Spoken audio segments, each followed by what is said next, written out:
Hello, friends. Welcome to another edition of The Mind Behind. Happy Tuesday. Thank you for joining us. Spencer Love here, of course, with one of pro wrestling's, with one of sports. I can't even say pro wrestling's content creators anymore. We're expanding here on lovewrestling.ca, but as mentioned, one of the premier, one of the nicest individuals, and a guy I'm lucky to call a friend in pro wrestling, joined by Mags. Magsy, it is great to see you not only on a Sunday brunch, but joining me on a Tuesday evening.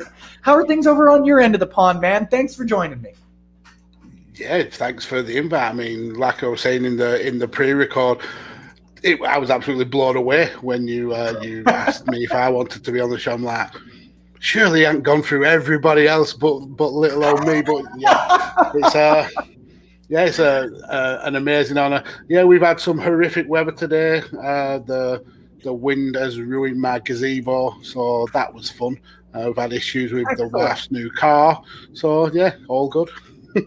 Well, hopefully this isn't like the triumvirate of, like, you know how they say bad things happen in threes.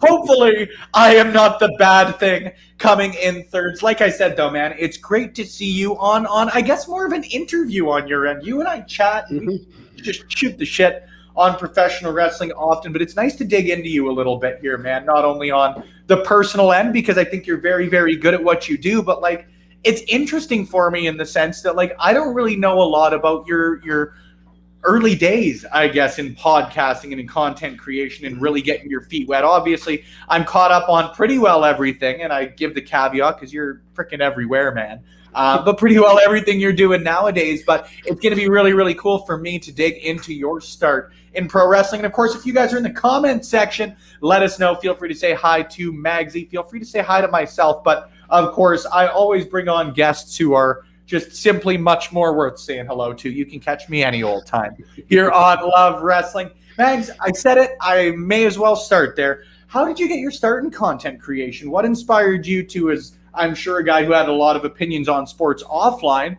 I guess, take to the airwaves with them?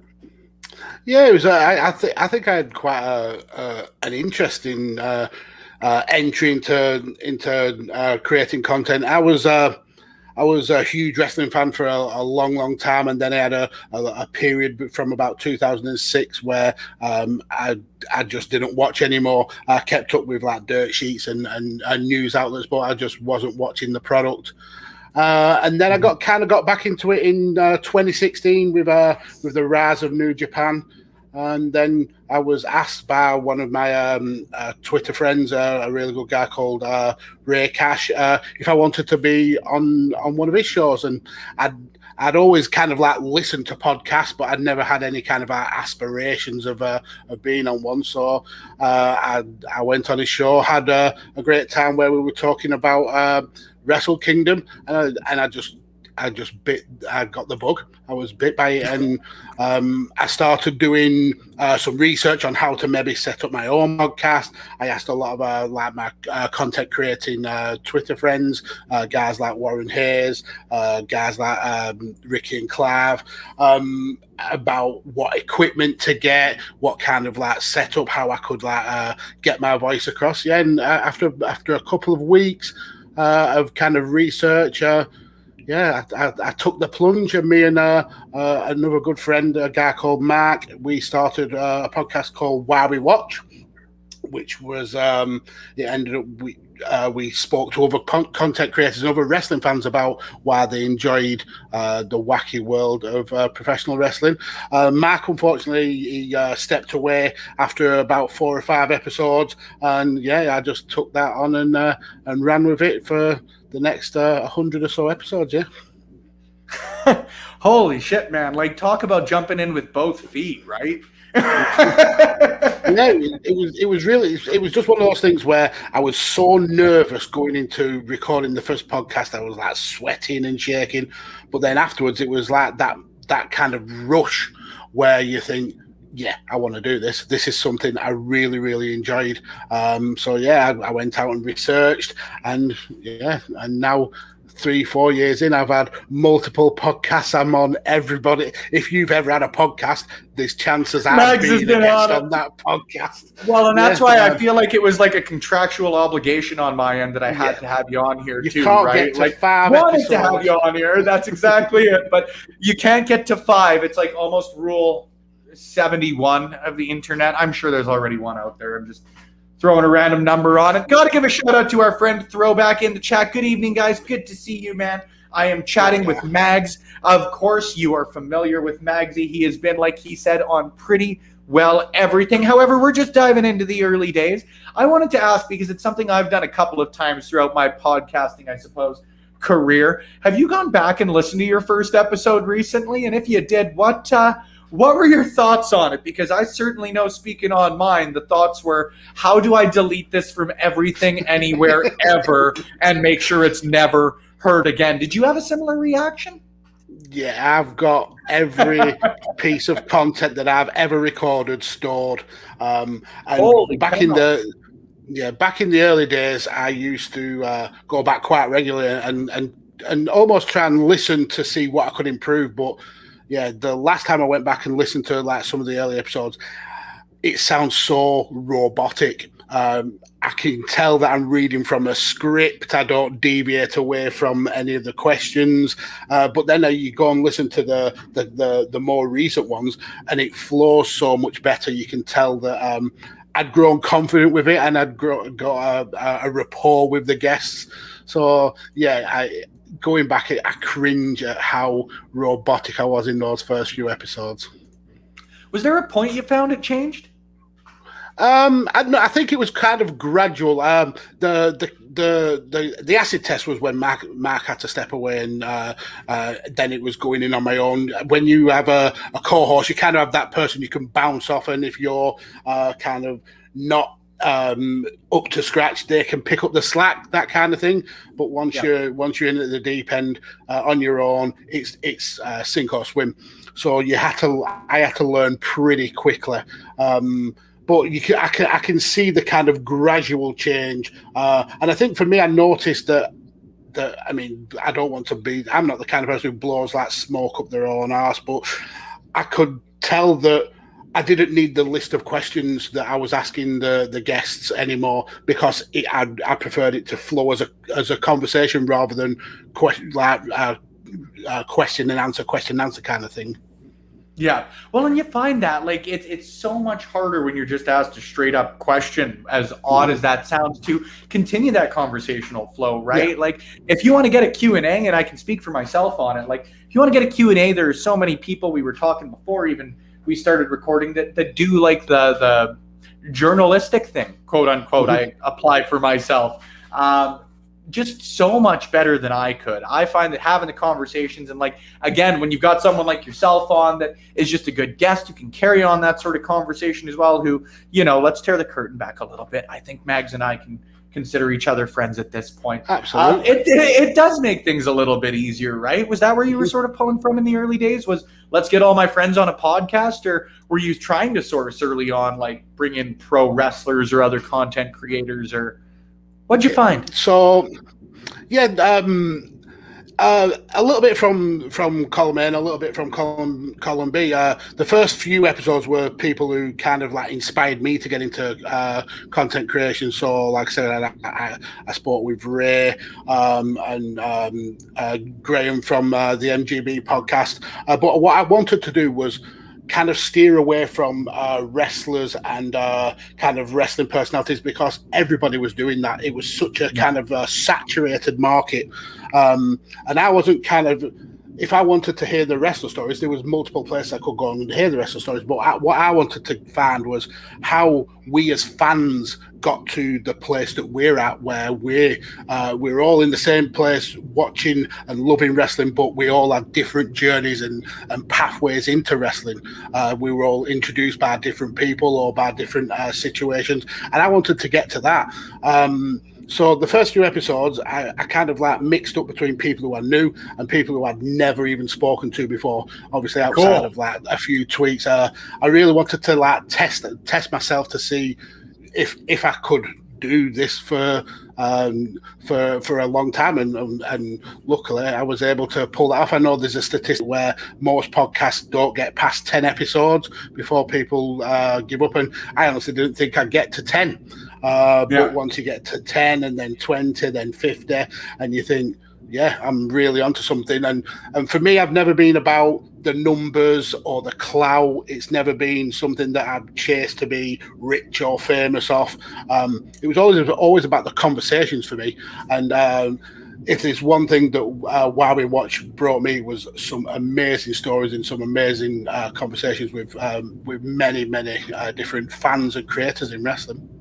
Yeah. Do you ever find it's easier to have a guest that you know well, or do you find it's easier to have a guest that you've never spoken to before? Like, speaking on my end with interviews, I sometimes find it's a lot easier to do one with someone I've never met before. You can sort of go in with that blank slate. There's no real expectations for it. But like, again, just in conversation versus Q&A, there's nothing like shooting the shit with a friend. Right? No, absolutely. And I think there's two totally different kind of approaches and styles. When you are talking with someone who you've known for a while, it ends up being very much a conversation, very much kind of like a laugh and a joke, and like you said, you shoot the shit about stuff.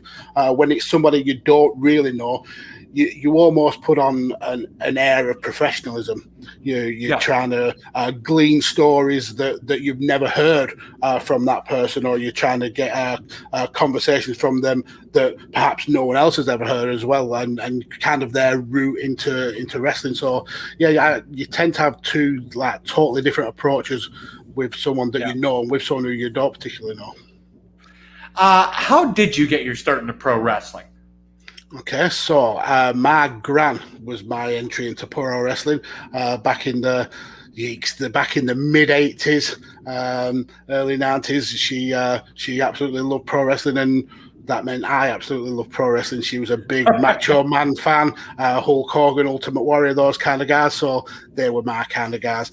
And it was mainly because she was the only person in our family who had Sky TV. So I would spend weekends at my gran's watching wrestling, and we would get kind of like Superstars, then Wrestling Challenge, then All American Wrestling, all back to back over a weekend. So yeah, that was my entry point into it. That's so cool, man. I feel like it's like almost a generational gap, for lack of a better way to put it. Like, my grandpa and grandma, that's where I always watched wrestling when I was a kid. Parents never watched it. Like, my dad will come out to an independent show every so often, just for the fun of it, not for the wrestling of it, for lack of a better way to put it. Grandma and grandpa, they would be coming 110% of the time if they were still around to be doing so, right? Couple of comments. Nice to see Mag's edit. Is nice to see you as well. Honestly, man, I don't know if you've got some sort of notification on, or if you were just like the world's most supportive individual, and rightfully so, because you are always here, man, and it is always, always, always appreciated. Throwback hopping in as well. I'm learning stuff while listening, and that's extremely valuable when you're doing something. Always learning new things. Anytime. Throwback. Anytime. 110%. Throwback, how long are you going to be streaming for today, by the way? Let me know, because we'll head over with the raid after the show is done.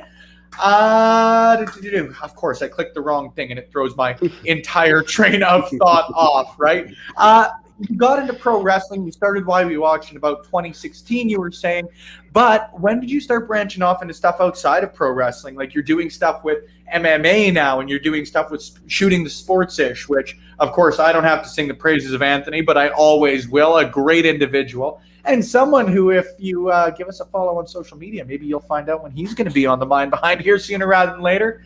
Finger guns, right? But of course, you're doing a lot outside of pro wrestling, like I mentioned. How did you branch into that? Because you and I have never really talked about your love of sports outside of me really listening to you talk about them.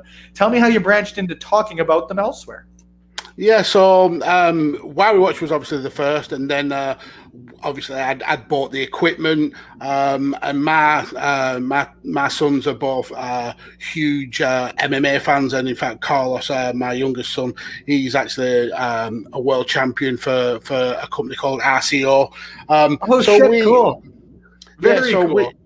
So we decided if we had this equipment, why don't we talk about our shared love of MMA? I obviously have the years of watching experience, but he has the kind of like technical experience.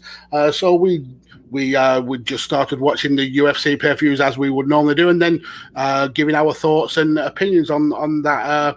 And luckily enough, we were able to record that, and it got picked up by a network, and then got picked up by another network, and yes, all of a sudden it's on 3 different networks every week, getting really good numbers. We now have started streaming it live on YouTube, so yeah, we're doing really, really well. And then after that, I had Badlands, which you obviously know about. Unfortunately, that has recently come to an end again, because I had a course who was a bit disillusioned with wrestling, Paul, and he decided to step away from content creation. And we always had this like kind of pact where if one of us was not happy with the show anymore, it had closed down. It was just something we agreed on. So when Paul decided that he wasn't in the right place to keep doing that show, that we would end it. But again, that was another show that went about 100 odd episodes, and you've been on the show. It's just such a great show. Yeah, it is. It's one of those shows that it was such a simple concept as well, about having the Mount Rushmores of wrestling. We all discuss it ad nauseum on wrestling Twitter, and we just thought, what if we kind of twisted it a little bit and had a different topic every week? And yeah, and it took on an absolute life of its own, and that it built up a huge following. And yeah, it's a shame to let that go, but unfortunately we did make that pact. And but I've also got a show with Tanner about proper football, about English European football, called Radio Tekkers, which I was going to say, make sure you make the distinction. As a Canadian-based podcast, there might be some people who take that the wrong way. It's certainly not hand egg. It's actual foot on board. There is a new one, and there is one that I will be using in the near future. Thanks for that, Magsy. I always get the good stuff out of you. Yeah, so with Radio Tekkers, we watch. We provide essentially alternative commentary to football games, and yeah, we're doing really well. That again is on Shooting the Sports-ish, but the audio is picked up by some other network. So yeah, I've been really, really blessed for an idiot from the north of England who basically does this for fun. And that's no disrespect to anyone out there who wants to make a living from it. Absolutely go for it. If you think you can, I'm 100% behind you. But I'm just a clown from the north of England having fun with a microphone, and I've been blessed to have the success that I've had. I'm really, really honored. Now, I know it's going to be like impossible to give me an exact number, but if you had to estimate how many podcasts you'd hosted, how many would you think it is? Okay, so I think I did around 95 episodes of While We Watch. I did about 120 of Badlands. Radio Tekkers, I think we're just about to do our 50th episode this weekend. So then 5 Rounds is now actually the longest lasting podcast. So I think that's about 160 maybe. So yeah, a lot. Too many, sir. Well, not too many, at least for a guy who enjoys listening to you. What do you find different between the MMA fandom and the pro wrestling fandom? I mean, outside of, I would have to assume you've got to take the liberties for, like, The Fiend wouldn't appear in MMA, so you've got to, like, make the exceptions for stuff like that. But, like, do you find a lot of similarities, crossover, or are they just, like, apples and baseballs? You ain't even talking about fruits. They're entirely different things. No, you do get segments of both fan bases that will not entertain the opposite one, but there is quite a lot of crossover. And when you talk to wrestling fans and MMA fans on Twitter, you do get a lot of the same kind of fans. You get the stand fans who will support their fighter or their wrestler come hell or high water. You get the kind of like smart fans who think that they know the ins and out of the business. So there's a hell of a lot of similarities between the two fan bases, even though it's essentially there's a lot of competition between the two, with it being fake fighting and real fighting and stuff like that. But yeah, there's still plenty of crossover there. At least we can all agree that the Jake Paul fight was staged, right? Like, is that going to be the nice little warm circle for us? Is MMA? It's like almost a handshake meme. It's like UFC fans, wrestling fans agreeing that boxing match was staged. I actually don't think it was staged. Okay. No. All right. Show your work. You get the big screen for this one. Show your work. Okay, so I don't think it was staged in the way that the fight was fixed. I think it was set up that Jake Paul got a big named opponent who had very little boxing experience and would also had come off a hip replacement some 3 months ago, and a guy who was essentially after a huge payday for very little work. From what I've heard, Ben Askren did very little training in the lead up to the fight. It was 20 pounds over his natural fighting weight for MMA, and also he was a collegiate level wrestler, but he was never a huge boxer. He's never really good with his hands in the octagon. So I think it was very much a hand-picked opponent who Jake knew he could win. There we go, branching out into the world of boxing analysis, courtesy of Mag's appearance on The Mind Behind. Well, now I feel dumb because I don't have any sort of clever rebuttal. I like watching boxing, but by no means, Mags, would I ever be able to sit and break it down or anything along those lines of things. I just like, in the same way I like a lot of pro wrestling, sometimes when two dudes just beat the ever-loving hell out of each other. I mean, at the end of the day, you can still be a fan, and you don't have to kind of critique something to the nth degree. You don't have to even know a lot about it. I'm never been a kind of person who likes to gatekeep. If the more fans watching the things that I enjoy, the better, because it means the more conversations I can have. And even someone who's watched MMA for the best part of 15 years, I get it wrong all the time. I mean, for instance, there was a recent pay-per-view with 3 title fights, and I predicted the matches, and I think I got 2 out of the 5 main matches right. So yeah, we can all get it wrong. Nobody's an expert, and it's just having the fun and the conversations about it. Let me tell you, Mags, I've been wrong before, which may surprise you, and I will be wrong again. I can guarantee you. Before we close her out, we've got a couple more minutes on the show, but throwback hopping in. Ask Mags what are his thoughts on Gotti versus Ward in the 90s. And then, of course, just because he's a kind individual, please. I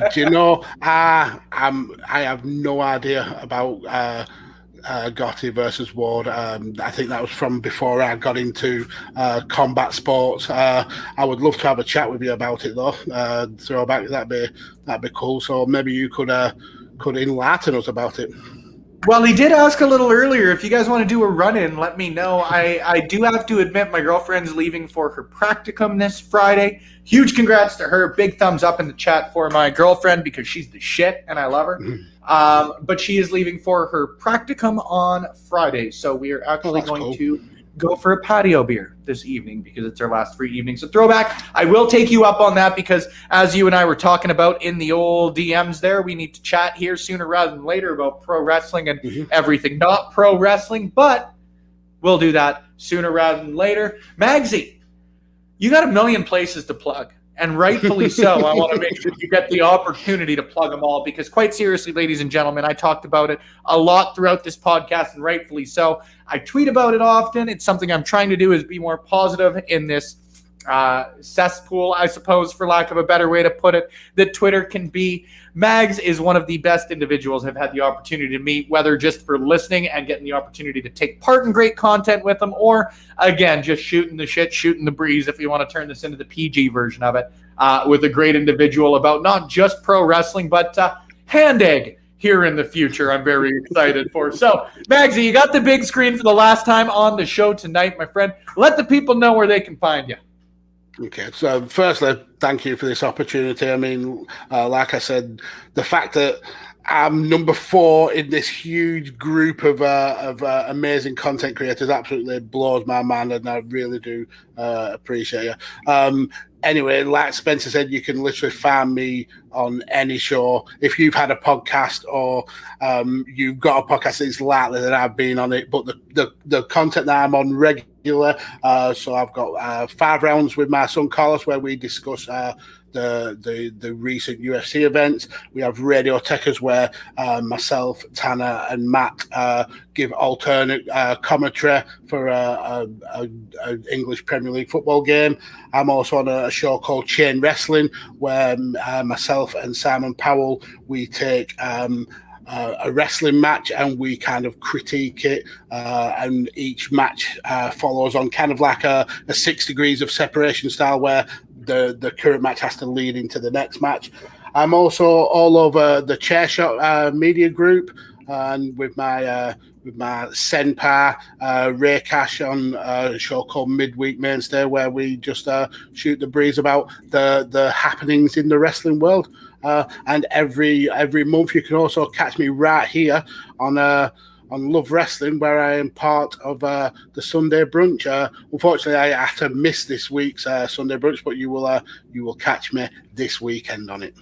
I was going to say, it's almost a way I need to revise the name The Mind Behind, because I was lucky enough to, like you said, chat with Gary a couple of weeks ago, and there are a lot of great people that are the minds behind Inside the Ropes. I feel like I might need to change the name of the Sunday Brunch, considering the fact that it's 6 p.m. for you when we're doing it. the Sunday evening meal. Mid-afternoon tea. Is that a good enough compromise? We'll figure that one out off air. But Magsy, while we're on air, I want to make sure that I take the time to thank you, not only for being a great guest today, but just for being a good friend. Like I said, man, I'm a lucky individual, and I know I speak for a lot of people when I'm saying it unsolicited, but I'm sure I'm right in saying it, and that you are a leader in the content creation community and just a hell of an individual, man. I'm proud to call you a friend, and I am very happy I got to have you on here. I'm going to vamp for a second because we've got everything pro wrestling hopping in. Spenny! Conrad! Good to see you, friend. We are wrapping up. We just went through Mag's plugs, but if you want to throw a question in, because you've been great with hopping in and saying hello throughout a lot of these chats over the last little bit, we will give you about 40 seconds here to get that question in for Mags, because what I have to do as I vamp is I have to pull up the Twitch creator dashboard, because let me tell you, StreamYard's a great program, but I don't really like the way they integrate Twitch with a lot of stuff, because I'm unable to go through and raid someone directly through there. So what I'm doing right now is clicking through, and Conrad, you've got about 15 seconds to ask a question of Mag. Otherwise, what we are going to be doing is rating our good friend. Alrighty, Mags. Actually, here's what I'm going to let you do. Got 2 people that we can raid. We've got Ditz playing Dark Souls 3, and we've got Effie playing Star Wars Jedi Fallen Order. Who would you like to go and say hello to? Oh, we've got to raid my boy Ditsy McDicks. Consider UK brethren. Consider it done, my friend. If you guys are watching on Twitch, that raid now button is coming up in about 6 seconds. All we've got, and this is a great place to close it out, I just wanted to tell Mags, thank you for being a great friend. It's a sentiment I've echoed a couple of times, and one I am certain I am going to echo when I get off this and end up sending you the DM thanking you for hopping on again today. But that's it for the latest edition of The Mind Behind. We've got a special edition coming up, not 1 but 2 episodes of The Mind Behind coming up next week. So I'm going to let you guys follow all that little social media platform stuff that you can see on the bottom there. Feel free, because we'll be announcing those in the near future. Please make sure that if you've got the opportunity and you want to watch some great wrestling content, to put not myself over, but my previous interview guest over, check out my chat with Nick Aldis. That went live earlier today. Lots of great comment from the real world's heavyweight champion. But do that after we say hi to our friend Ditz. If you're on Facebook and YouTube, you're going to hear the music. It was great to see you guys. For my friend Mags, I've been Spencer Love. Thanks for tuning in to The Mind Behind.